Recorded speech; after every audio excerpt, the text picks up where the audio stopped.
Berjumpa lagi dengan Albara. Kita lanjutkan cerita bangkitnya Dataran Hitam. Jangan lupa share, like, komen dan subscribe. Bangkitnya Dataran Hitam bab 1961 awal pertemuan pemimpin dunia. Pada saat yang sama, salah satu elf yang bertanggung jawab atas pertemuan ini melihat pertemuan kecil yang menegangkan antara kelompok Minos dan gereja spiritual saat mereka melamar oleh keluarga Trevisani dan menyadari sesuatu yang aneh pada manusia muda tahap 9. Manusia itu, elf level 98 memperhatikan aura naga Minos dan hubungan Kaisar Stuart dengan elf yang telah membantu sebelum dia mencapai sarkofagus kuno Serapim. Nasib Minos terikat pada peri, sesuatu yang dapat dengan mudah dirasakan oleh anggota ras manapun. Sepertinya seseorang dari sukuku telah membuat kesepakatan yang bagus dengan manusia muda ini. Dia tersenyum diam-diam, melihat Minos tidak biasa dan nasibnya akan sangat berharga bagi peri seperti itu. Jika seorang elf berhasil, seluruh suku menang. Meskipun pria ini bukanlah orang yang memiliki takdir Minos, dia tentu saja senang melihat seorang junior telah membuat kesepakatan dengan Kaisar Stuart. Oleh karena itu, dia penasaran untuk mengetahui siapa yang memegang takdir manusia aneh yang jelas-jelas berhubungan dengan naga dan manusia laut. Mereka bukan anggota Pantheon of Honor, jadi mereka bersama sage muda itu. Dia sambil berpikir melihat anggota perempuan dari masyarakat laut dan naga berjalan sangat dekat dengan Minos.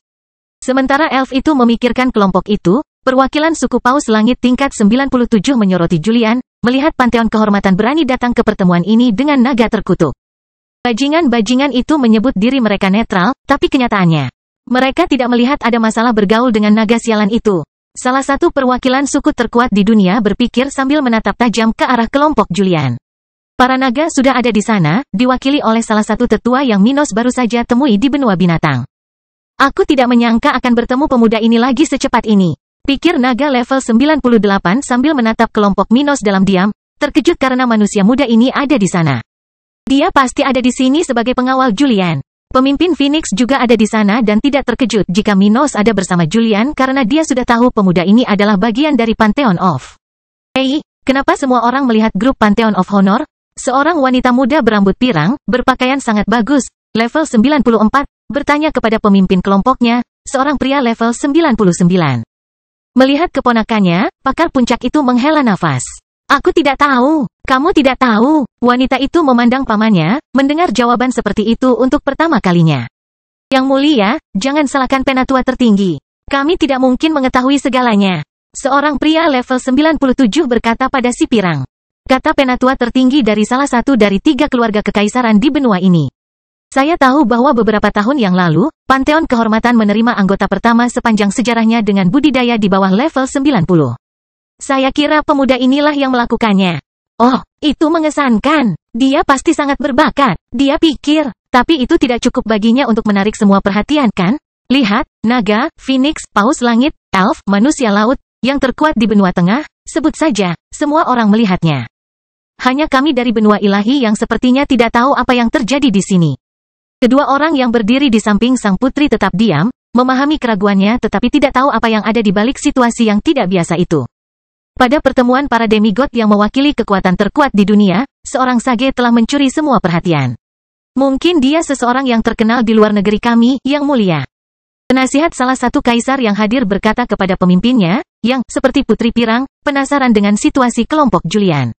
Cari tahu untukku. Kaisar tua level 99 berkata kepada penasihatnya. Jika memungkinkan, cari cara untuk membawa pemuda ini kepadaku. Aku ingin tahu seperti apa anggota terbaru Pantheon of Honor ini. Sementara semua orang tampak berbicara atau melihat ke arah Minos, elf terkuat di sana, level 99, mengabaikan kelompok Julian ketika dia melihat perwakilan Sista mendekat. Senior Agis, di mana Senior Aurae? Pria level 97 dari Sista ini bertanya, mencari informasi tentang elf terkuat. Melihat manusia, seorang lelaki tua berambut putih tidak jauh dari akhir hidupnya, kata elf yang tampak relatif muda, meskipun jauh lebih tua dari manusia. Aurae Aegolor sedang mengasingkan diri. Pengasingan, pria yang diutus oleh Ratu Sista memikirkannya, bertanya-tanya apa arti kata itu bagi seseorang yang berada di puncak absolut tahap ke-10. Apakah dia akan mencoba untuk maju? Dia bertanya-tanya sambil merasa cemas karena kemunculan dewa pada saat ini mungkin akan mengubah banyak keadaan saat ini di dunia spiritual. Saat ini, tidak ada dewa di dunia ini. Oleh karena itu, kemunculan seseorang akan memberikan negara, suku, keluarga, atau organisasi yang memiliki kekuasaan besar atas orang lain. Tentu saja hal ini merupakan hal yang buruk, Apalagi saat ini adalah masa krisis, berbeda dari biasanya ketika seseorang tidak perlu menghalangi atau mengganggu kehidupan orang lain untuk berkembang. Namun dengan adanya dewa di pihak mereka, suku elf bisa mendapatkan keuntungan yang tak terbayangkan dibandingkan ras lain di dunia di saat kekacauan. Ini mengerikan. Pria itu berpikir dalam hati sambil tersenyum dan mendoakan semoga sukses bagi para elf terkuat. Saya berharap Yang Mulia Vico berhasil dalam puncaknya. Hanya dia yang bisa memberi kita keseimbangan di masa-masa sulit yang akan datang. Saat ini ada 3 demigod level 99 yang sedang mengasingkan diri, mencoba untuk naik ke level 100. Selain itu, ada rumor di kalangan peramal yang kuat bahwa pengobatan ilahi keempat akan muncul setelah turnamen kontinental, dan orang lain akan memiliki kesempatan untuk naik satu level di generasi itu. Mengingat betapa sulitnya hal-hal mulai sekarang, pria ini berharap semua orang akan gagal dalam usahanya untuk maju atau makhluk dari ras berbeda akan mencapai prestasi seperti itu. Hanya dengan cara itulah dunia dapat tetap stabil dalam menghadapi era kekacauan saat ini. Dengan mengingat hal itu, pria itu kembali ke kelompoknya tepat sebelum peri yang dia ajukan pertanyaan itu untuk berdiri guna menarik perhatian semua orang. Karena kalian semua di sini, inilah saatnya untuk memulai. Bangkitnya Dataran Hitam bab 1962 pentingnya yang terlemah. Kami di sini hari ini untuk membahas bencana berikutnya yang akan menimpa dunia spiritual dalam waktu sekitar 20 tahun, zaman es baru. Peri level 99 berkata, menarik perhatian semua orang di tenda besar tempat pertemuan para pemimpin dunia ini akan berlangsung. Di dalam tenda itu terdapat beberapa meja di sana-sini, sofa, bantal, singkatnya, tempat di mana para anggota kekuatan terbesar di dunia bisa duduk sesuka mereka. Yang berdiri di sekitarnya adalah rekan dari masing-masing kelompok, serta beberapa elf yang menyajikan minuman dan makanan ringan kepada kelompok spesialis yang hadir. Saat elf itu berbicara dengan keras untuk didengar semua orang, mereka yang masih mengobrol, mengunjungi kembali kenalannya, atau bertemu grup baru, semua orang menghentikan percakapan acak mereka. Terdiam, dan mengalihkan perhatian mereka ke topik paling penting saat itu. Julian duduk di kursi di samping meja bundar yang dapat menampung hingga 8 orang sementara Minos dan timnya berdiri di sampingnya. Mengabaikan banyak ahli di sekitarnya, Minos melihat ke arah elf level 99 yang memulai acara ini, penasaran untuk melihat apa yang akan diputuskan di sana. Zaman seperti yang akan segera dimulai telah melanda dunia beberapa kali, namun Henricus Longus belum pernah melihat periode kacau seperti ini pada masanya. Apa yang dia ketahui tentang masa-masa ekstrim ini sama dengan Minos, bahwa masa-masa itu telah terjadi dan menjadi tantangan bagi banyak ras di dunia. Oleh karena itu, Minos tidak memiliki pengalaman mengenai hal tersebut dan tentu saja penasaran bagaimana organisasi yang telah mengalami beberapa momen seperti itu akan menghadapi tantangan yang akan menimpa mereka. Peri itu melanjutkan pidatonya ketika dia menyadari perhatian semua orang tertuju padanya. Zaman es berikutnya akan sangat memukul kita. Dalam waktu kurang dari 40 tahun. Kita memperkirakan puncak tertinggi di dunia akan tertutup es setebal 1 meter, sementara iklim terhangat sekalipun akan bersalju selama beberapa bulan dalam setahun. Pada saat itu, semua tanaman di dunia akan mulai menderita, dan banyak daerah akan kehilangan kondisi pertumbuhannya. Katanya, membuat takut banyak orang di sana dengan betapa cepatnya zaman es ini akan berlangsung. Era kacau tidak dimulai dalam semalam, dan tidak mencapai klimaksnya dengan cepat. Zaman es terakhir berlangsung selama 350.000 tahun dan mencapai klimaksnya 20.000 tahun setelah dimulainya. Jumlah tersebut tidak seberapa, mengingat lamanya zaman es. Namun kondisi saat ini diperkirakan akan mencapai angka yang sama dalam waktu kurang dari 1 abad. Jika sekuat itu, maka durasinya akan lebih pendek. Atau bencana yang terjadi saat ini mungkin akan menjadi bencana terburuk sepanjang sejarah dunia spiritual. Ini mengerikan. Kami tidak akan bisa mengisi kembali persediaan kami. Jika ini benar, banyak spesies akan musnah. Komentar dengan suara pelan datang dari sekitar, dan semua orang di sana muram. Ya, semuanya mengerikan, tapi inilah yang diprediksi oleh para peramal kita. Kata peri yang berbicara. Oleh karena itu, kita harus segera memulai upaya bersama. Saya ingin meminta semua penguasa di sini untuk memberitahu bawahannya agar segera mulai menjatah makanan dan menimbun persediaan. Mulailah mempersiapkan kota Anda, namun yang terpenting, investasikan apa yang Anda bisa di bidang pertanian Anda. Pada zaman es terakhir, pihak yang paling sedikit menderita adalah mereka yang berkonsentrasi pada pengembangan lahan subur mereka. Orang-orang ini adalah ahli tingkat tertinggi, makhluk yang tidak perlu lagi makan untuk hidup. Namun kelaparan adalah hal yang paling mengkhawatirkan mereka saat ini. Mengapa demikian? Sebagian besar kekuatan mereka bergantung pada makhluk tingkat rendah yang membutuhkan makanan untuk bertahan hidup dan melakukan aktivitasnya. Jika terjadi kekurangan pangan, 80% penduduk dunia akan menderita, dan kurang dari 20% penduduk terkuat di dunia akan terancam. Orang-orang biasa yang perlu makan adalah mereka yang memproduksi 99% makanan dunia, menambang 99% kristal, menghasilkan lebih dari 90% perekonomian dunia, dan seterusnya. Tanpa masyarakat biasa, negara-negara besar di dunia akan kehilangan sebagian besar operasi mereka. Lagi pula, bahkan jika seorang kultivator tingkat tinggi dapat melakukan pekerjaan banyak orang tingkat rendah, makhluk seperti itu tidak mungkin berada di beberapa tempat secara bersamaan. Dengan kata lain, meskipun 1000 orang dapat melakukan ribuan pekerjaan berbeda secara bersamaan, seseorang yang 1000 kali lebih kuat belum tentu mampu melakukan semua pekerjaannya. Mereka bahkan mungkin dapat melakukan semuanya dalam jangka waktu tertentu. Namun, mereka tidak akan dapat melakukannya dengan cepat karena mereka tidak dapat melakukan semua layanan secara bersamaan. Hal itu dapat menunda banyak hal dan, tentu saja, menyia-nyiakan kekuatan seseorang yang memiliki level tinggi pada hal-hal sederhana. Singkatnya, kehilangan orang-orang biasa akan sangat buruk bagi kekuatan yang diwakili oleh orang-orang terkuat di tenda itu. Oleh karena itu, semua orang di sana mengkhawatirkan sesuatu yang sederhana seperti sembako. Untuk menghadapi ancaman terhadap tanaman, saya harus meningkatkan suhu tanah, aliran energi spiritual, dan kecerahan area. Zaman es tidak hanya menyebabkan penurunan suhu tetapi juga pencahayaan dunia. Minos memikirkan apa yang harus dia lakukan untuk melindungi banyak ladangnya.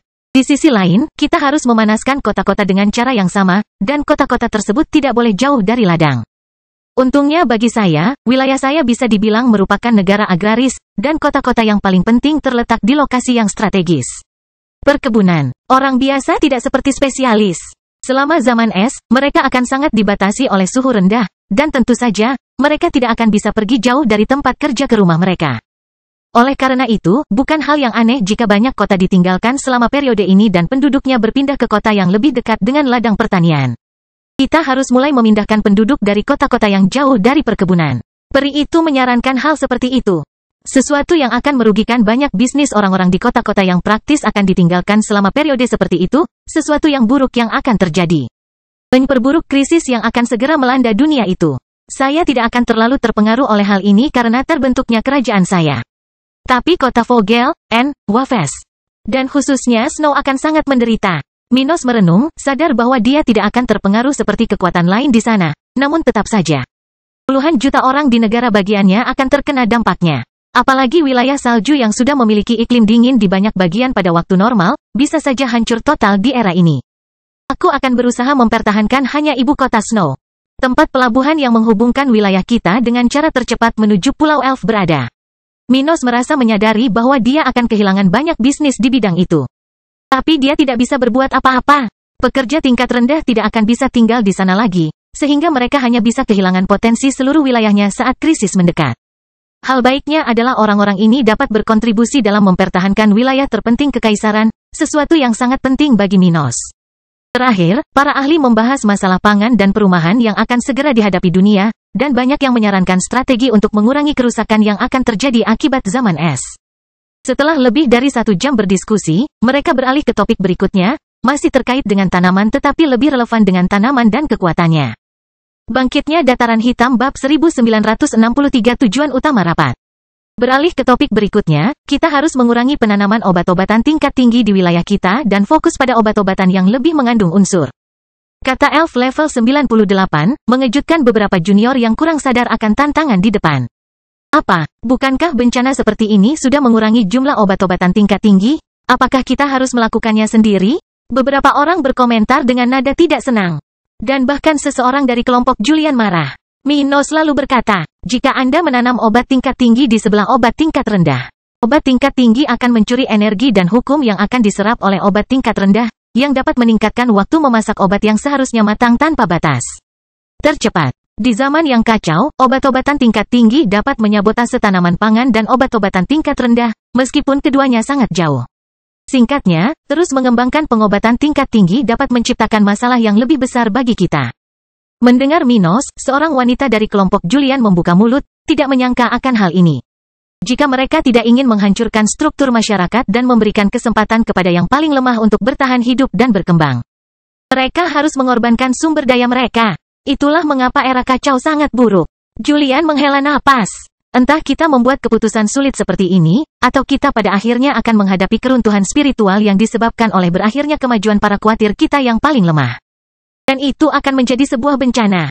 Lagi pula, siapa yang menciptakan populasi dunia di dunia ini? Hewan yang paling lemahlah yang paling sedikit mengalami kesulitan dalam produksi.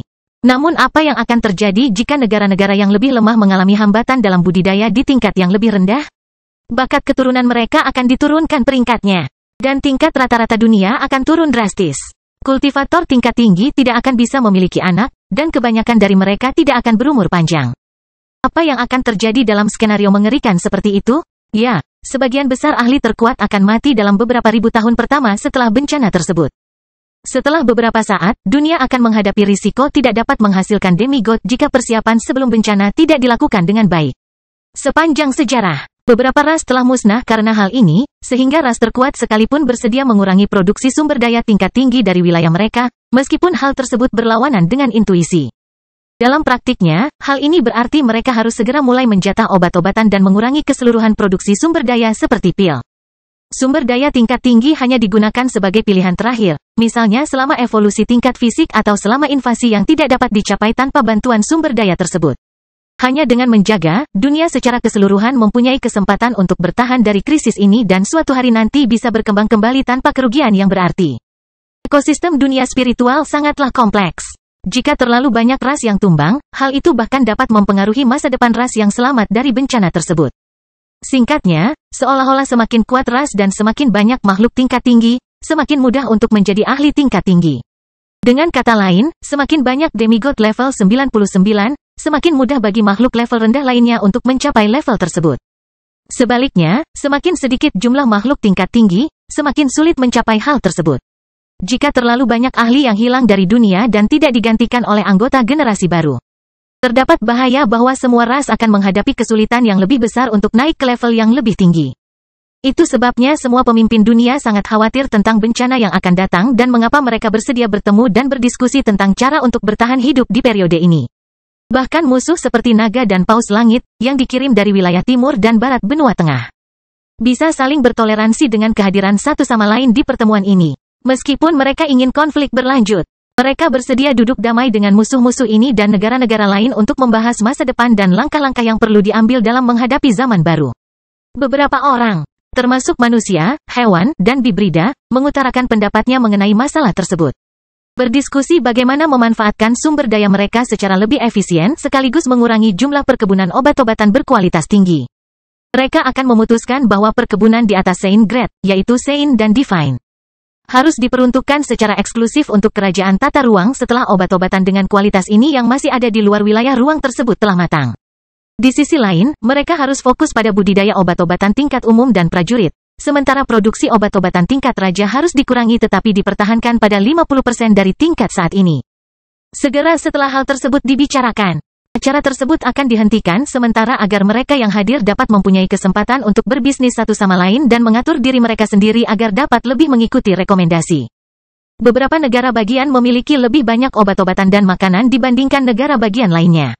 Sebaliknya, negara lain, seperti kerajaan kuno Pulau Batu, tidak menghasilkan makanan apapun dan secara alami akan menderita selama masa-masa sulit seperti itu. Sadar akan apa yang perlu mereka lakukan jika tidak ingin menghadapi masalah ekstrim di masa depan. Mereka yang paling membutuhkan makanan segera memanfaatkan jeda tersebut untuk mencoba berbisnis dengan mereka yang memiliki lebih banyak pilihan di pihak mereka. Pertemuan ini bukan sekedar untuk menasihati mereka yang tidak tahu bagaimana menghadapi masa-masa sulit yang akan datang atau untuk menyepakati tindakan bersama. Itu adalah pertemuan negara-negara besar untuk bernegosiasi antara mereka sendiri dan melakukan pertukaran dan kesepakatan berdasarkan apa yang disarankan untuk mereka lakukan. Hanya melalui negosiasi mereka dapat memenuhi semua tuntutan yang dibuat oleh para elf, khususnya untuk mengatasi kesulitan mereka di masa depan atau untuk mengurangi parahnya masalah yang akan mereka hadapi. Dengan itu, lusinan manusia dan binatang di dalam tenda besar segera berbicara dengan satu sama lain dan membuat kesepakatan. Sementara area tersebut telah dibagi menjadi beberapa bilik terpisah di mana mereka memiliki privasi untuk mendiskusikan bisnis mereka. Saat Julian sedang mengumumkan kelompok pertama yang tertarik untuk berdiskusi dengan Pantheon of Honor, seseorang muncul di pintu masuk area bisnis kecilnya, mencari seseorang dari kelompoknya. Halo, pemimpin, saya ingin bertemu Kaisar Minos Tuor. Apakah dia bersedia? Demigod level 97 bertanya pada keponakan Julian, mengejutkan pria level 95 itu. Mino, pria itu melihat ke tempat Minos berdiri tapi tidak menolak. Tunggu sebentar. Bangkitnya Dataran Hitam bab 1964 pertemuan tak terduga. Apa, ada yang ingin bertemu denganku? Minos memasang wajah terkejut saat mendengar keponakan Julian. Siapa orang ini? Menurutku dia adalah penguasa di benua ini. Perwakilan Kekaisaran Krora level 97 adalah orang yang menanyakan namamu, Minos. Kata pria level 95 ini, membuat Kaisar Stuart semakin terkejut. Julian mendengar ini ketika berbicara dengan binatang buas dari benua binatang dan berkata dalam hati kepada Minos dan keponakannya. Kalian berdua harus menyelesaikan ini. Namun berhati-hatilah dengan apa yang Anda katakan, dan jika terjadi sesuatu yang aneh atau bahkan jika orang-orang ini mengajukan pertanyaan berbahaya. Segera beritahu saya. Baiklah. Keduanya berkata dalam komunikasi mental dengan Julian lalu pergi, bersama teman Minos dalam perjalanan ini. Melihat Minos di samping pria level 95 itu, demigod level 97 yang dikirim oleh Kaisar Kerajaan Krora tersenyum dan berkata. Yang mulia Minos Stuart, senang bertemu dengan Anda. Yang ini bernama Dale. Saya di sini untuk mengantar Anda ke Yang Mulia Zack Krora. Tolong temani saya. Zack Krora. Keponakan Julian berpikir, mengetahui bahwa ini adalah nama kaisar dari negara bagian paling utara di benua ilahi. Apa yang diinginkan orang seperti dia dari Minos? Dia bertanya pada dirinya sendiri, agak penasaran tapi juga khawatir. Semua pertemuan acara ini berlangsung di dalam tenda besar tempat pertemuan dimulai, sehingga dalam waktu kurang dari 1 menit, Minos dan kelompoknya sudah berada di depan gubuk kecil Kaisar Krora. Sesampainya di sana, Dale segera memberikan ruang bagi mereka untuk menuju ke tempat pemimpin mereka sedang duduk di atas bantal di lantai. Melihat demigod level 99 itu, Minos dan 4 orang lainnya di sisinya segera memberi isyarat untuk memberi salam, memperkenalkan diri mereka kepada Kaisar Krora sambil membungkuk agar tidak melihat ke arahnya. Kaisar Krora mengabaikan teman-teman Minos dan hanya menatap pemuda berambut coklat itu. Minos muda, aku sudah tak sabar untuk bertemu denganmu. Ucapnya sambil tersenyum, membuat kerutan dan garis ekspresi di wajahnya semakin bersahabat, membuatnya terlihat seperti orang tua yang baik hati. Yang mulia pasti bercanda, saya bukan siapa-siapa, Minos berkata dengan tulus. Tidak peduli seberapa tinggi bakatnya dan seberapa besar harta miliknya, dibandingkan dengan pria itu, dia tidak berbeda dengan orang biasa.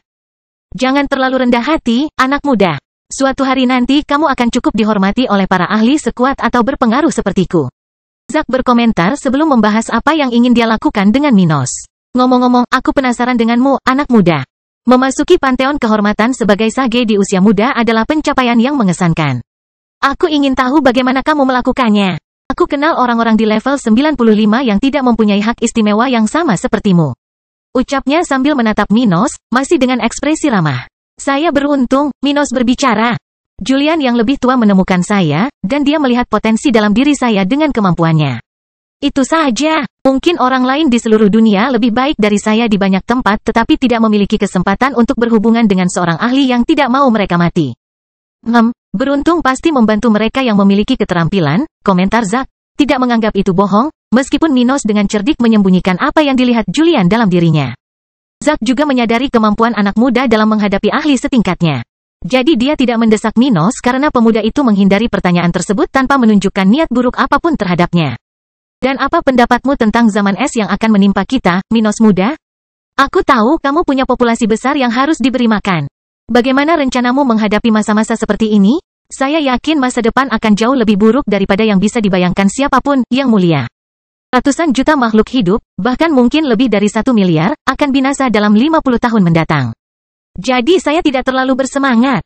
Tantangan ke depan akan memunculkan sisi terburuk dan terbaik dari kita semua. Minos menjawab tanpa menyebutkan kekhawatirannya tentang Laut Utara. Tidaklah menarik untuk membicarakan fakta bahwa mungkin ada makhluk dari luar dunia spiritual yang mengancam dunia yang akan memasuki zaman es yang mungkin paling ekstrim dari semuanya. Ada batasan seberapa banyak informasi buruk yang dapat diberikan seseorang kepada orang lain tanpa menimbulkan kesalahpahaman dan masalah yang tidak perlu. Mendengar nada serius Minos, sang kaisar dan kedua tangan mencurigakan yang berdiri sambil menatap pemuda di depan mereka dengan sungguh-sungguh, memberikan ruang untuk mengatakan apa yang ada di hati. Tetapi saya punya banyak rencana untuk melindungi negara saya. Segera setelah saya kembali ke benua tengah, saya akan memulai migrasi internal di wilayah saya dan fokus pada investasi di kota-kota penting dan ladang pertanian. Saya memiliki banyak komunitas di seluruh benua tengah dan sekitarnya, jadi saya bermaksud berbisnis dengan mitra saya. Membangun jalur khusus dan pertukaran sumber daya yang akan baik untuk negara saya. Saya berharap semuanya siap sebelum zaman es baru dimulai dalam 20 tahun mendatang. Itu hal yang benar untuk dilakukan, komentar Zack sebelum bertanya. Tapi berapa banyak makanan yang bisa kamu tawarkan kepada sekutumu? Minos muda, aku tahu kamu mungkin tidak memiliki banyak perkebunan obat-obatan tingkat tinggi, mengingat kenyataan lama di negara bagianmu. Jadi negara bagianmu mungkin akan memiliki peluang bagus untuk sukses dengan makanan, tanaman dan obat-obatan tingkat rendah. Logika Zack sederhana. Wilayah benua tengah mempunyai kemiskinan spiritual, sehingga meskipun kemajuan yang dicapai Minos dalam beberapa dekade terakhir, seharusnya tidak terdapat perkebunan obat sein di sana. Hal ini berarti tidak akan ada yang dapat menghentikan kerajaan dataran hitam dalam mengembangkan makanan dan obat-obatannya, sehingga memberikan keuntungan bagi mereka dalam produksi dibandingkan negara-negara yang harus menunggu tanaman berkualitas tinggi matang. Jadi, meskipun Minos mungkin hanya memiliki sedikit obat-obatan berkualitas tinggi, dia akan memiliki banyak makanan untuk berobat. Jika Minos punya banyak makanan biasa untuk kejuaraan, orang seperti dia, pemimpin kerajaan Krora, akan memiliki obat tingkat tinggi untuk ditukar dengan makanan biasa. Negaranya sangat besar, dengan populasi yang bahkan lebih besar dari Kekaisaran Dataran Hitam tetapi dengan lahan yang lebih sedikit pinggiran dibandingkan wilayah kekuasaan Minos.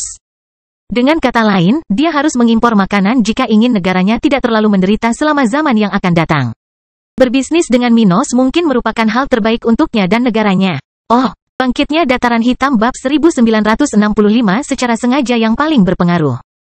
Ketika dia menyadari apa yang diinginkan Kaisar Krora, Minos terkejut pada awalnya, karena dia tidak menyangka seorang pemimpin negara tingkat tinggi ingin berbisnis di dekatnya. Tapi ketika dia berhenti untuk menganalisis situasi dirinya dan dunia saat ini, Minos menyadari bahwa dia bisa dianggap penting atau bahkan lebih penting daripada beberapa kekuatan tingkat tinggi. Tidak peduli betapa lemahnya dia punya sekutu yang bisa menjamin operasinya. Sebagai pemimpin kerajaan Dataran Hitam, dia memiliki tanah pinggiran kota yang begitu luas sehingga negaranya bisa menjadi salah satu produsen makanan terbaik di dunia spiritual. Meskipun kerajaan Dataran Hitam masih harus meningkatkan banyak hal untuk dapat bersaing dengan kerajaan tingkat atas, dan meskipun dia, sebagai penguasa, jauh dari orang-orang seperti Zack karena zaman es yang mendekat, Minos sudah bisa melakukannya. Duduklah di meja dengan para ahli seperti kaisar di depannya. Dia belum menerima undangan dari para elf, tapi dia bisa dianggap sebagai salah satu orang penting dalam pertemuan ini, yang merupakan poin penting dari perkebunan di seluruh dunia selama zaman es. Itu benar, lahan pertanianku adalah yang terluas di seluruh benua tengah. Saya memiliki lebih banyak hal untuk berkomunikasi daripada negara-negara seperti Kekaisaran Evergreen, Sista, Lusmait. Kekaisaran Timur, Minos memikirkan bagaimana menjawab pertanyaan Kaisar Krora. Negara bagian saya saat ini memproduksi sekitar 8 miliar ton makanan per tahun. Dalam kondisi normal, saya dapat menyediakan 40% dari jumlah tersebut. 8 miliar ton, salah satu dari dua orang di belakang Kaisar Krora bertanya-tanya, tidak menyangka produksi kerajaan Dataran Hitam akan mencapai itu. Namun ketiga pria ini tidak memahami kenyataan pangan saat ini di benua tengah. Saat ini, lebih dari 70% benua diberi makan oleh sumber daya yang ditanam dan dipanen di kerajaan Dataran Hitam. Kerajaan yang menciptakan Minos kini menjadi lumbung pertanian terbesar di dunia. Tidak ada yang mengetahui hal ini karena kurangnya informasi dan kontak antara berbagai pemain di pasar. Namun itulah yang terjadi. Mendengar kata Minos, orang-orang kerajaan Krora dan orang-orang di belakangnya kagum dengan kapasitas produksi Kaisar Stuart.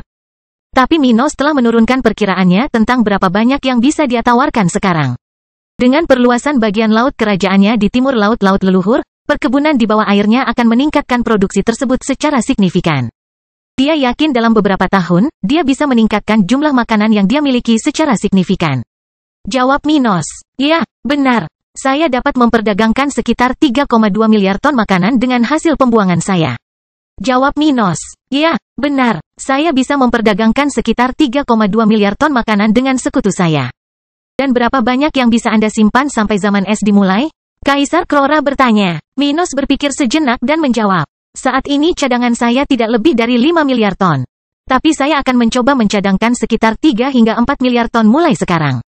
Jadi ketika zaman es dimulai, saya yakin saya akan memiliki sekitar 75 miliar makanan.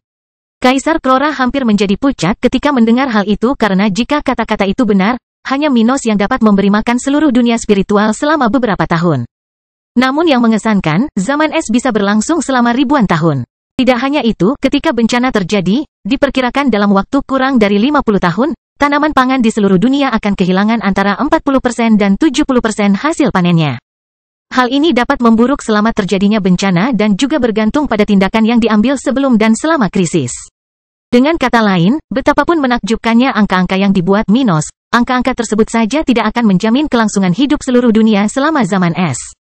Namun mengetahui bahwa seseorang di generasi saat ini memiliki kapasitas sebesar itu merupakan kabar baik bagi orang-orang ini. Apalagi merekalah yang pertama kali mendekati Minos dengan niat untuk berbisnis. Berapa banyak dari jumlah itu yang ingin Anda janjikan kepada negara saya? Zack bertanya sambil menatap Minos dengan serius. Saya bermaksud membayar dengan obat-obatan berkualitas tinggi dan juga kristal. Kita bisa membuat kesepakatan untuk 3 miliar ton cadangan ini, dengan potensi peningkatan 2 miliar, tergantung bagaimana kinerja produksi saya selama krisis, jawab Minos. Jumlah makanan tersebut bernilai antara 1,5 dan 2 miliar kristal bermutu tinggi atau setara dengan sekitar 500.000 obat-obatan bermutu tinggi. Itu adalah nilai astronomis. Bahkan untuk kerajaan Krora yang perkasa. Namun, ini bukanlah kesepakatan yang bisa dipenuhi dalam sekejap mata. Tapi selama krisis berlangsung, sesuatu yang bisa dibayar dengan kristal, obat-obatan.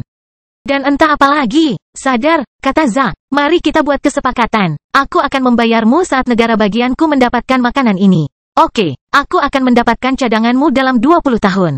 Jika kamu ingin menggunakannya, beritahu aku sebelum kamu mengirim kapalmu ke kerajaan dataran hitam. Kata Minos, sudah menjelaskan bahwa pekerjaan transportasi akan menjadi miliknya, bukan miliknya.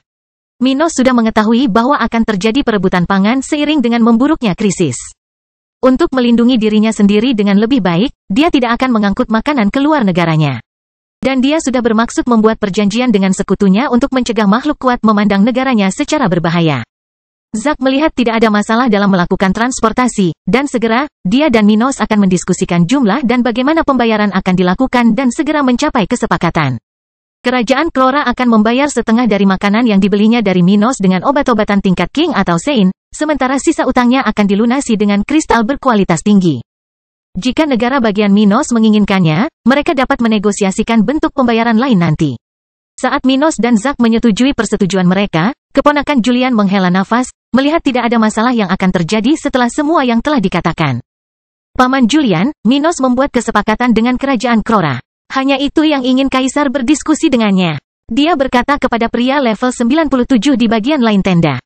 Oh, itu tidak terlalu buruk. Ikuti terus dia. Julian memberitahu keponakannya. Sementara itu, rekan Minos mempertimbangkan kembali kemitraan mereka dengannya, melihat bahwa suku mereka harus berkomunikasi dengan Kaisar tentang makanan ini. Beritahu Minos bahwa aku akan mengirim utusan kerajaanku. Aku akan kembali secepat mungkin. Kata wanita laut rakyat level 92 kepada tentara bayaran dan naga sebelum pergi mencari bangsanya. Nimas tidak segan-segan melakukan hal yang sama, hanya menyisakan keponakan Julian dan tentara bayaran level 92 di area bisnis Kaisar Krora. Bangkitnya Dataran Hitam bab 1966 Benteng Utara di Benua Tengah. Setelah beberapa menit, Minos menyelesaikan percakapannya selama hampir 30 menit dengan Kaisar Krora, meresmikan perjanjian pertamanya dengan sebuah negara di benua ilahi. Setelah itu, Minos memasang ekspresi puas di wajahnya, karena dia sekarang memiliki kemitraan baru yang bisa sangat berguna baginya di masa depan. Baik itu dalam menghadapi ketidakstabilan benua tengah atau dalam menghadapi kemungkinan ancaman di benua tengah. Laut Utara, di mana yang lainnya? Dia bertanya pada tentara bayaran dan keponakan Julian, satu-satunya yang menunggunya. Keduanya pergi mencari kelompok perwakilan masyarakat Anda. Ketika mereka melihat Anda berbisnis, mereka tertarik untuk mendekati Anda dan masyarakat Anda. Tentara bayaran itu berkata, sementara keponakan Julian memandang Minos dengan sedikit aneh. Minos, apakah semua ini serius? Negara bagianmu bisa menghasilkan begitu banyak makanan? Demigod level 95 bertanya. Dengan apa yang dihasilkan kerajaan Dataran Hitam setiap tahunnya? Mereka memiliki cukup makanan untuk memberi makan seluruh populasi manusia di benua tengah. Karena kerajaan Dataran Hitam bahkan tidak memiliki setengah wilayah benua. Keponakan Julian bertanya-tanya apakah perkataan Minos benar adanya. Ya, sebenarnya saya bisa menghasilkan lebih banyak dari yang saya katakan. Masalahnya adalah saya mulai mendapatkan hasil dengan tanaman bawah air, dan saya harus segera menyerahkan sebagian lahan karena lokasinya.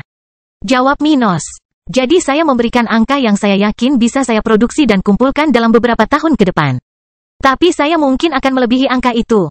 Bagaimana? Bagaimana kamu bisa menghasilkan begitu banyak wilayah yang begitu sedikit? Pria itu terkejut, karena wilayah di mana negara bagian saya berada sangat bagus untuk menanam pangan.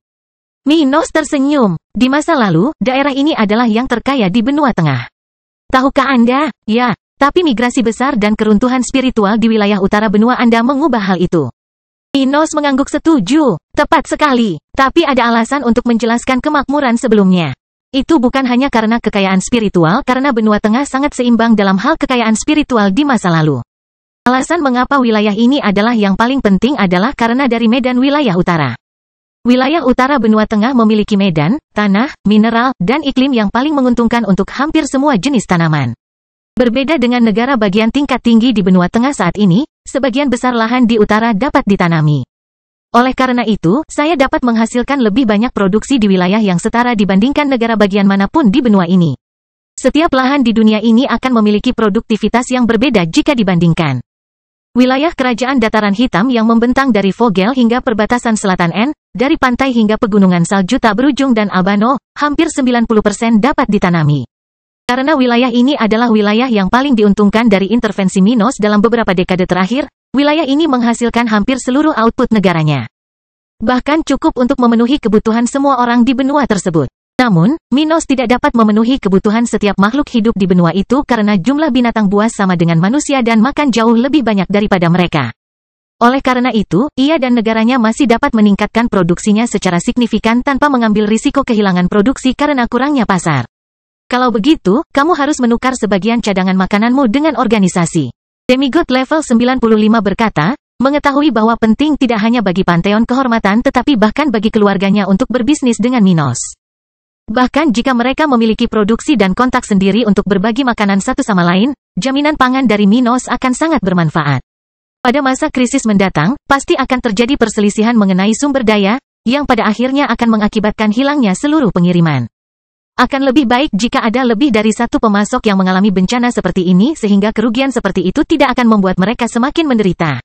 Saya terbuka untuk bisnis, kata Minos sambil tersenyum. Namun, jika kita berbisnis, saya akan mendapat masalah, dan saya akan membutuhkan bantuan sekutu saya.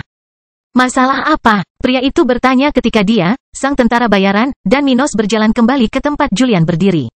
Saat saya membuat kesepakatan terkait cadangan makanan, saya tidak akan bisa membuat kesepakatan baru dan akan menjadi target mereka yang memiliki lebih sedikit kesepakatan. Hal ini pada akhirnya bisa membuat negara bagian saya menjadi target organisasi yang kuat. Untuk melindungi rakyatku dan sumber daya demi kepentingan mereka, aku memerlukan perlindungan dan pembayaran di muka untuk setiap kesepakatan yang kita buat. Minos menyipitkan matanya dan mengambil kesempatan itu untuk mengajukan tuntutan lain. Pemimpin kerajaan Krora, misalnya, telah membuat perjanjian yang lebih sederhana dengan Minos. Namun, dia adalah orang pertama yang melakukan hal ini, dan menurut Kaisar Stuart, ketika membuat perjanjian penting seperti itu, seseorang tidak wajib memperlakukan semua mitra secara setara. Pemimpin kerajaan Krora, misalnya, telah membuat perjanjian yang lebih sederhana dengan Minos. Namun, dialah orang pertama yang melakukannya, dan menurut Kaisar Stuart, dia bukanlah orang terakhir. Sekarang sumber dayanya menjadi lebih penting bagi kekuatan luar dibandingkan sebelumnya, Minos tidak punya alasan untuk melanjutkan strategi yang sama seperti sebelumnya. Jika Anda mau, perlindungan itu sendiri dapat dianggap sebagai pembayaran di muka untuk sebagian sumber daya, meskipun itu demi kebaikan kedua belah pihak, tambah Minos, membuat tawarannya lebih menarik. Demigod level 95 tidak melihat ada masalah dengan hal itu, karena sangat masuk akal jika Minos akan mencoba melindungi dirinya sendiri dan hanya sekutunya yang memiliki kekuatan untuk melakukannya. Kami bisa dipercaya karena kami berasal dari organisasi yang sama. Pada saat yang sama, hal ini dapat memberikan diskon besar bagi pihak kami. Sementara pihak lain mungkin harus membayar sebagian tagihannya untuk kami. Dia berpikir ketika dia melihat naga itu kembali ke sisi Minos. Membayangkan bahwa organisasi lain yang kurang dapat diandalkan harus melakukan pembayaran yang berbeda. Yang mungkin akan mengimbangi beberapa biaya yang mungkin menjadi milik mereka tetapi dapat ditanggung oleh orang lain. Akan kulihat apa yang bisa kulakukan dengan pamanku. Katanya, mengetahui akan ada pengaturan di Pantheon of Honor terkait hal itu. Pantheon kehormatan pada dasarnya terdiri dari para demigod. Namun semua ahli ini memiliki keluarga masing-masing, dan banyak dari mereka yang masih menjadi anggota organisasi lain, sekte, klan, dan sebagainya. Mereka pastinya memiliki orang-orang kelas bawah yang bergantung pada makanan seperti itu.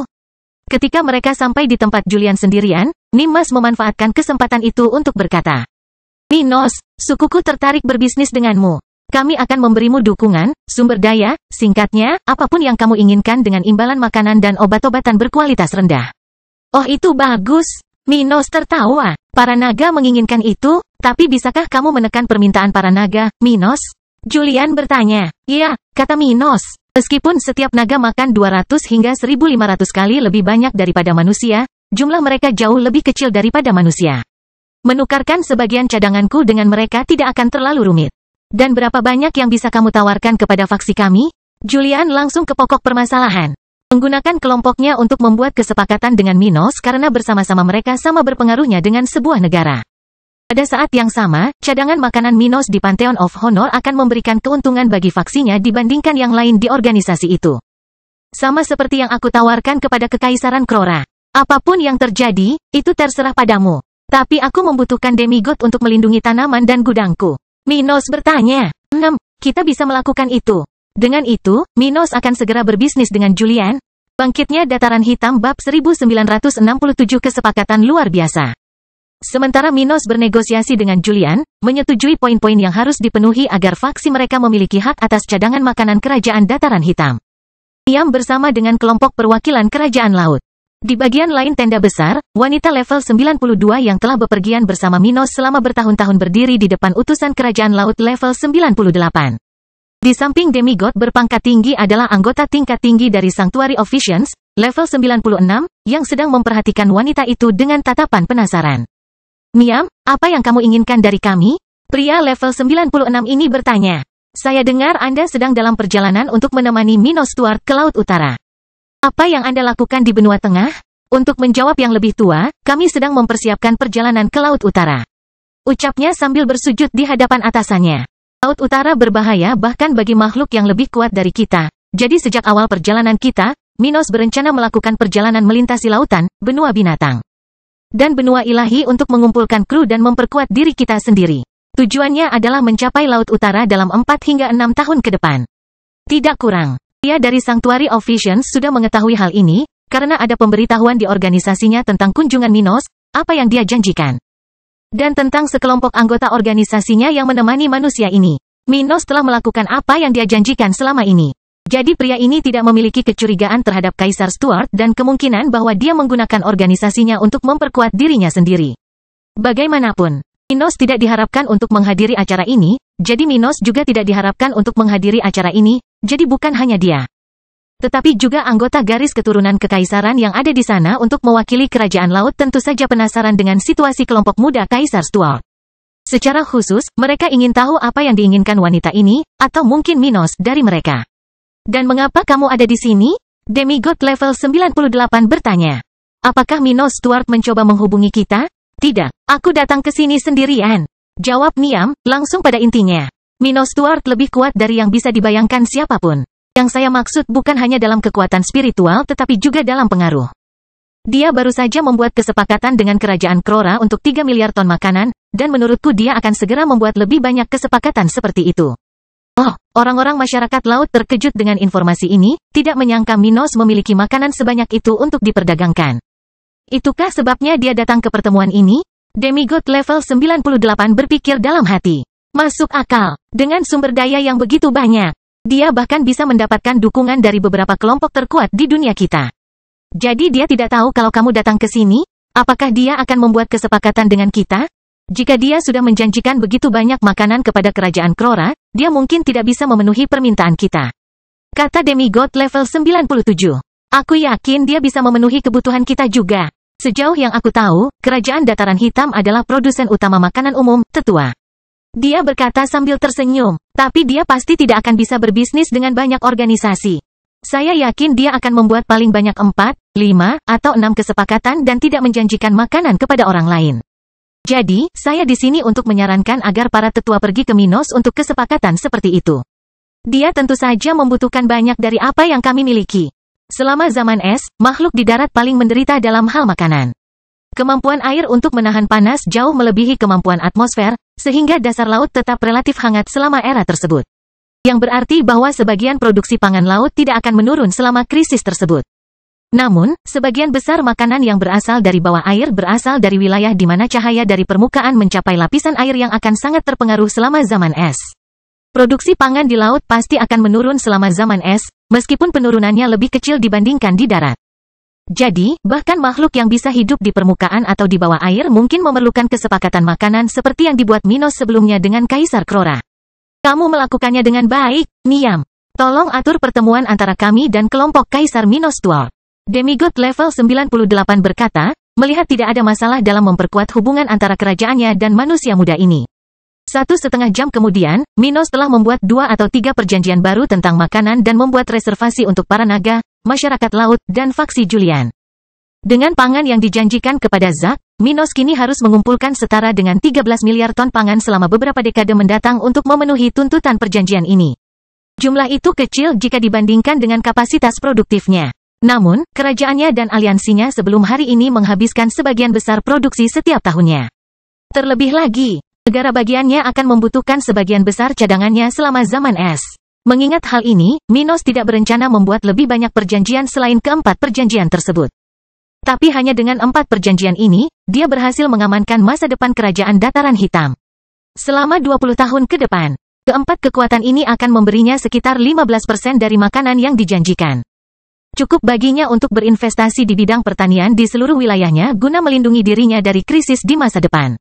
Pada saat yang sama, Julian, para naga, dan masyarakat laut akan mengirim 3 demigod tingkat menengah ke kerajaan Dataran Hitam selama 10 tahun ke depan, 1 demigod setiap 3 tahun, dimulai pada akhir tahun depan. Selain itu, ketika zaman es benar-benar dimulai dan mulai berdampak signifikan pada seluruh dunia, ketiga kekuatan ini akan bergiliran melindungi wilayah tersebut dengan setidaknya 1 demigod berpangkat tinggi. Dengan keputusan tersebut, Minos menjadi salah satu penerima manfaat terbesar pada hari pertama pertemuan para pemimpin dunia ini, dan dengan cepat menarik perhatian orang-orang yang menghadiri acara tersebut. Hanya sedikit orang yang tahu apa yang telah dia diskusikan dengan sekutu baru atau lamanya. Namun semua orang di acara tersebut dapat dengan mudah melihat bahwa Minos adalah orang yang paling sering bertemu dengan kekuatan yang diwakili di acara tersebut. Tidak lama kemudian para elf mengalihkan perhatian mereka padanya lagi. Minos Stuart, tampaknya pengaruhmu lebih besar dari yang kubayangkan. Pikir salah satu elf terkuat yang bertanggung jawab atas pertemuan itu, penasaran melihat apa yang ditawarkan pemuda ini. Bangkitnya Dataran Hitam bab 1968 percakapan dengan elf 1. Minos Stuart, aku ingin bertemu langsung denganmu. Datanglah padaku. Sebuah suara mencapai benak Minos dan semua orang di kelompoknya, termasuk Julian, dan membuat mereka melihat ke arah di mana para elf, pemimpin pertemuan ini, seharusnya berada. Suara yang seperti itu, Julian mengenali siapa dalang di balik pesan itu dan segera menyadari bahwa salah satu orang terkuat di Pulau Elven ingin bertemu dengan Minos. Minos, kamu harus pergi dan menemuinya. Tapi berhati-hatilah dan hormati mungkin. Makhluk itu mungkin yang terkuat di sini saat ini, kata Julian sambil menatap serius pemuda berambut coklat di depannya. Bahkan paus langit terkuat di sana, yang mewakili sukunya, kalah kuat dari peri itu. Seperti yang dikatakan sebelumnya, hanya karena suku paus langit adalah yang terkuat di dunia spiritual, bukan berarti setiap anggota ras tersebut lebih kuat daripada anggota ras lain, pada level yang sama. Misalnya, ada manusia level 99 yang lebih kuat dari paus langit level 99. Itu sangat jarang terjadi, dan sebagian besar paus langit jauh lebih kuat dibandingkan ras lain di level mereka. Tapi elf yang baru saja memanggil Minos adalah salah satu pengecualian langka itu, seseorang yang memiliki kekuatan kedua setelah pemimpin suku paus langit. Baiklah, kalau begitu sebaiknya aku pergi sendiri. Minos memandang teman-temannya, yakin para elf tidak akan melakukan apapun terhadapnya. Banyak ahli yang hadir, dan Minos telah membuat kesepakatan dengan beberapa kelompok. Terlebih lagi, kepemimpinannya di kerajaan Dataran Hitam dapat memenuhi tujuan para elf untuk menjaga sebanyak mungkin dunia spiritual pada tingkat yang tinggi selama dan setelah krisis yang akan melanda dunia. Elf adalah pelindung alam, dunia itu sendiri, tapi juga mereka yang mendapat manfaat paling banyak dari kekayaan spiritual dunia spiritual. Bagi mereka, siapapun yang bertindak membela dunia dan melakukan hal-hal yang mendatangkan kekayaan bagi dunia akan diterima. Mengetahui kebenarannya, meski sadar akan sisi kotor para elf, Minos berangkat menemui tetua level 99 ini. Dalam sekejap mata, dia memasuki sebuah ruangan kecil di dalam tenda besar kam itu, di mana dia bertemu dengan 2 elf yang duduk di atas bantal di lantai, meminum semacam minuman panas. Senior, Minos memberi isyarat untuk menyapa 2 individu di sana, yang satu adalah elf level 99 dan yang lainnya adalah level 98. Keduanya memiliki kulit kehijauan, rambut pirang, dan penampilan yang sangat muda, dengan ciri khas telinga besar dan runcing.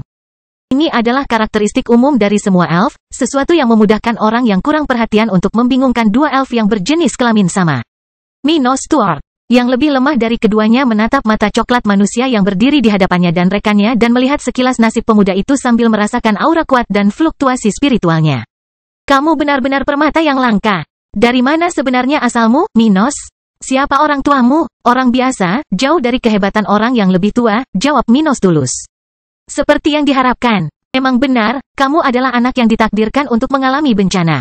Elf yang lebih kuat bergumam sambil menganalisis Minos pada saat yang bersamaan. Apakah senior menganggap saya tidak biasa karena masa-masa sulit yang akan datang? Minos dengan mudah memahami kata-kata elf itu, mengetahui masa-masa sulit akan menjadi pejuang yang kuat. Dunia memberi penghuninya lebih banyak kekuatan ketika dalam bahaya.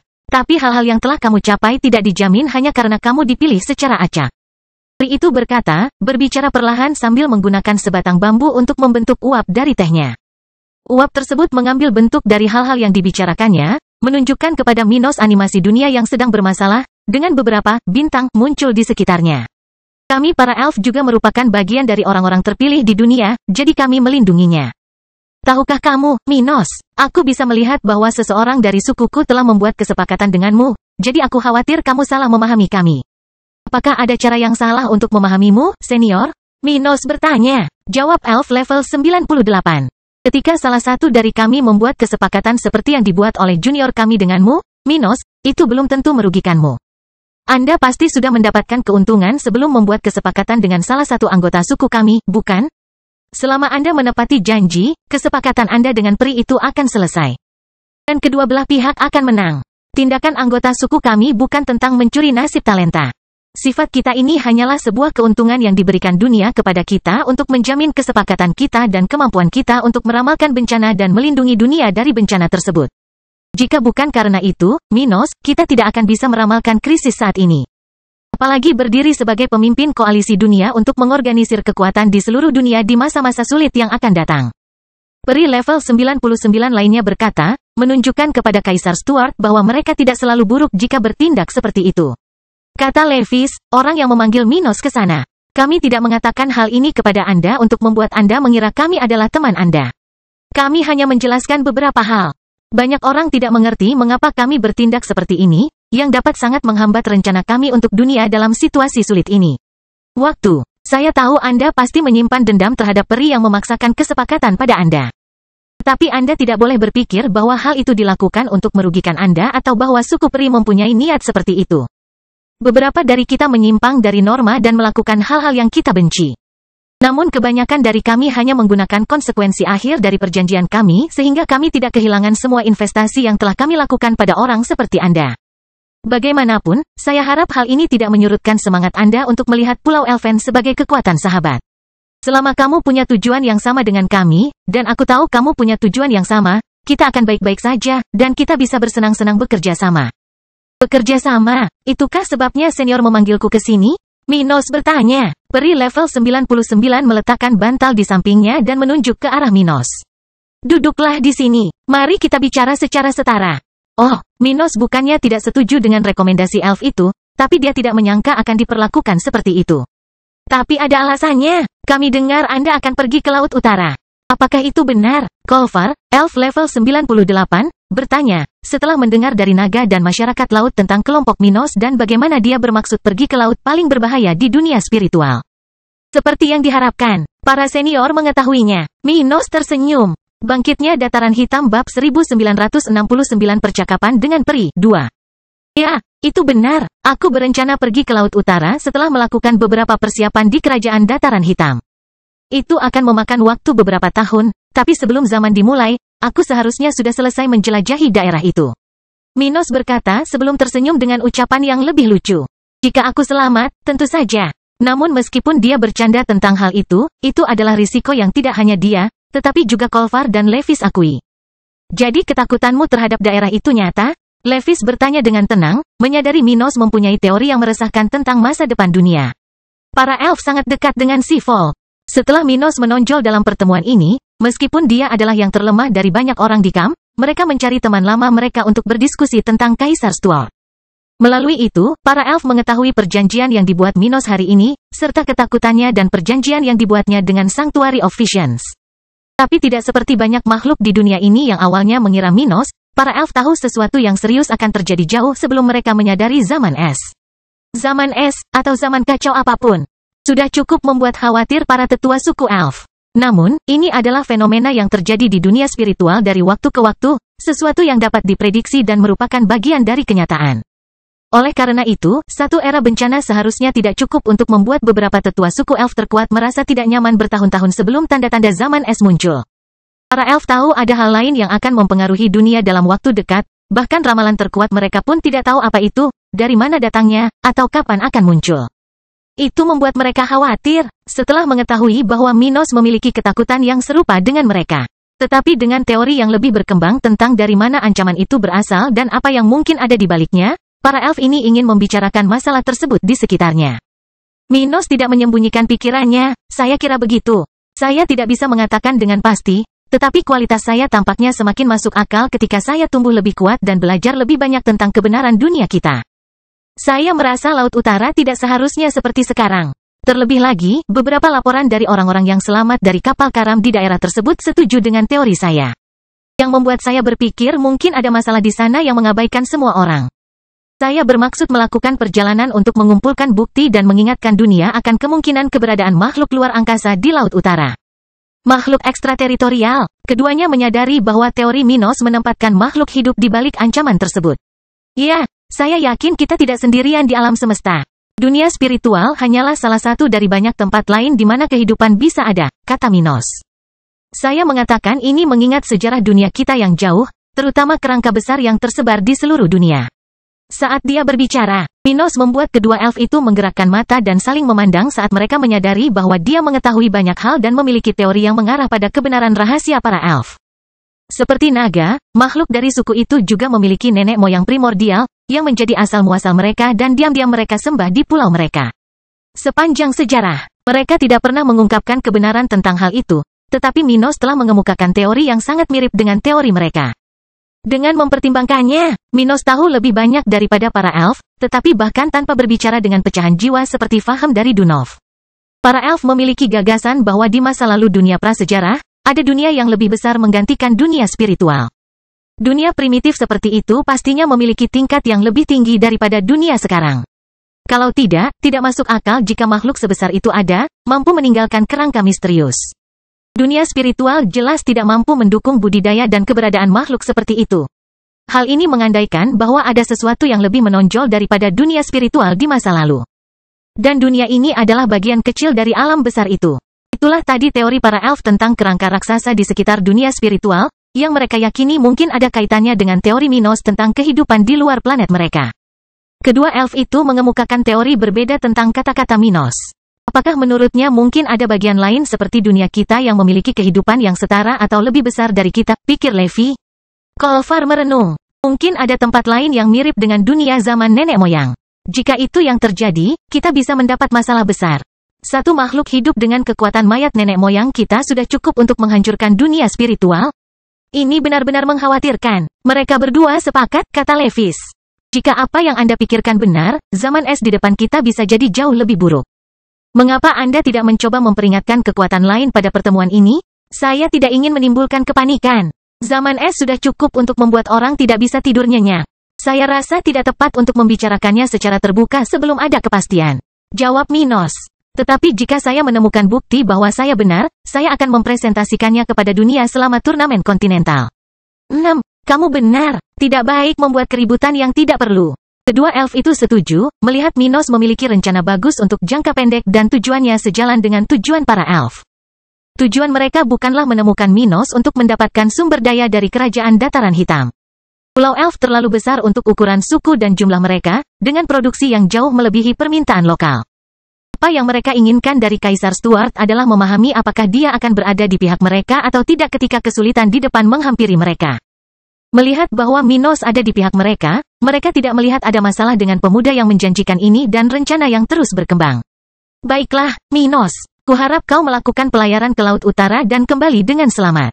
Misalkan kau bisa membuktikan teorimu, bagus. Kita lihat saja apa yang bisa kita lakukan terhadap wilayah itu di masa depan. Kata Levis, tapi tanpa keinginan untuk pergi ke Laut Utara.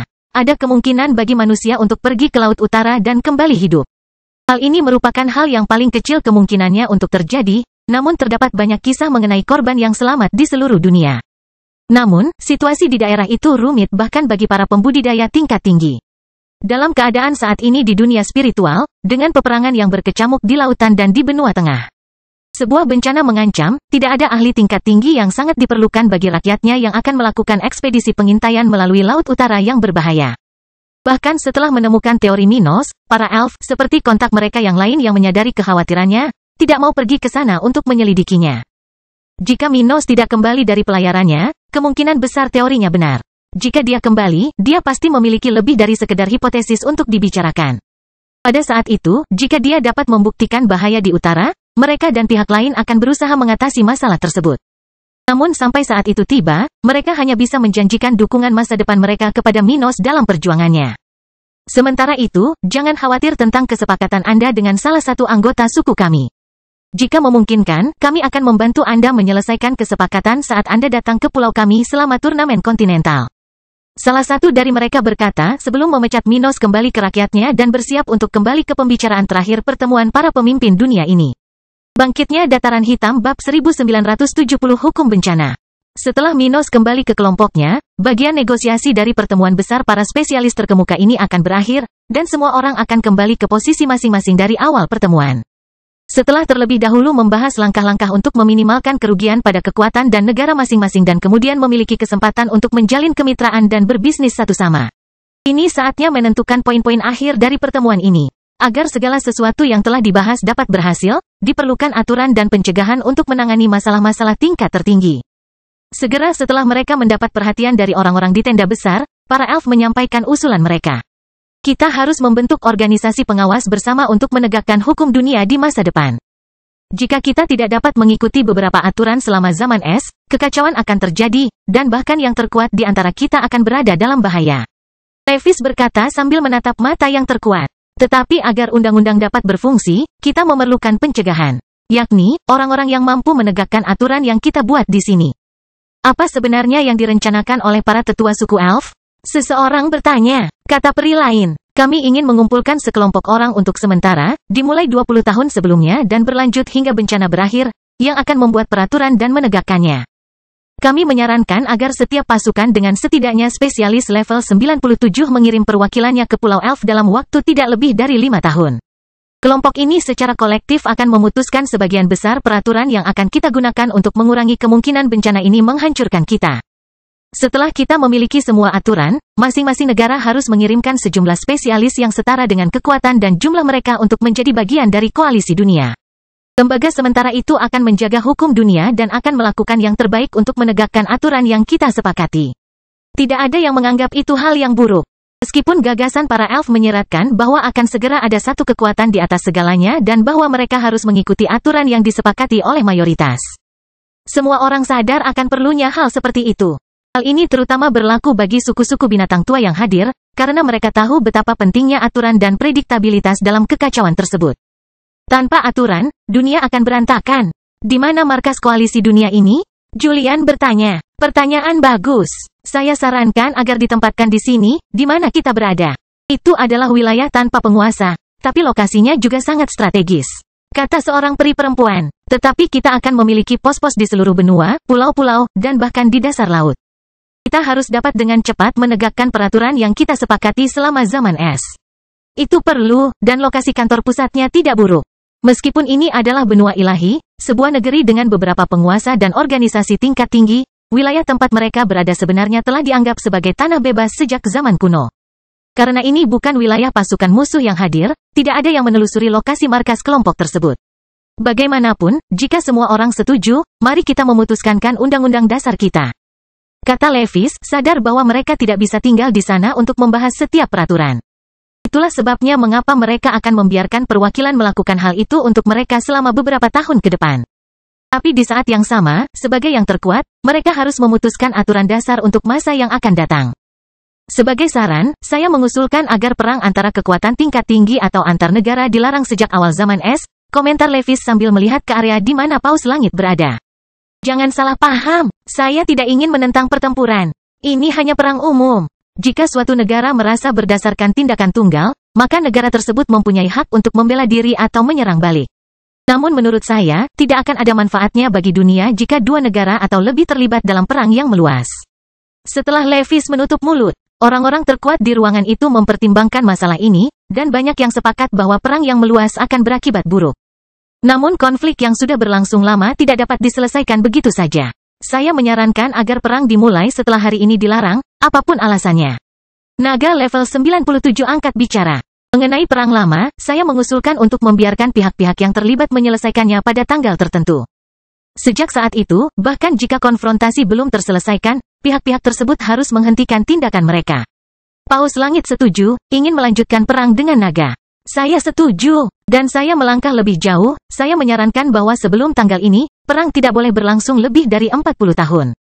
Hal ini akan menjamin dunia akan damai ketika bencana mencapai klimaksnya. Beberapa pendukung naga dan Paus Langit mendukung mereka, dan bahkan utusan Maximilian dan Vico pun setuju. Sangat buruk bagi kedua belah pihak untuk menghentikan perang di tengah-tengah sebelum pemenang ditentukan.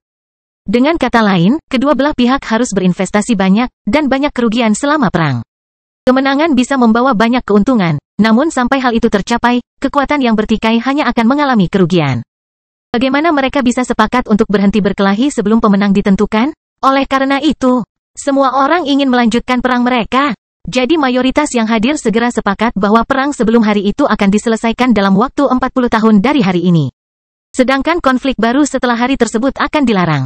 Namun, salah satu naga di sana menyarankan bahwa jika konflik tidak dapat diselesaikan dalam waktu yang tersisa, maka satu pertarungan yang terdiri dari 3 pertandingan akan menentukan pemenang konflik setelah waktu tersebut. Karena ini bukan pertarungan umum, dan karena belum ada kepastian akan terjadi, hampir semua orang setuju untuk menyetujui usulan tersebut. Setelah disepakati, mereka akan segera memutuskan undang-undang dasar lainnya, seperti tidak mengizinkan pemusnahan seluruh spesies setelah tanggal sekarang. Minos adalah salah satu dari sedikit yang melihat masalah dengan ini, tapi sayangnya, dia tidak memiliki cukup uang untuk mengubah keputusan orang-orang di tahap akhir ke-10. Dia menerima keputusan para pemimpin dunia ini, mengetahui bahwa dia harus menemukan cara untuk menghadapi para Gorgon tanpa memberitahu mereka. Peraturan lainnya akan diputuskan kemudian. Tetapi karena peraturan tersebut tidak akan melibatkan terlalu banyak berita negatif bagi pun yang terlibat, peraturan tersebut akan dengan mudah disetujui. Sehingga pertemuan tersebut akan berakhir pada saat terakhir. Cerita bersambung.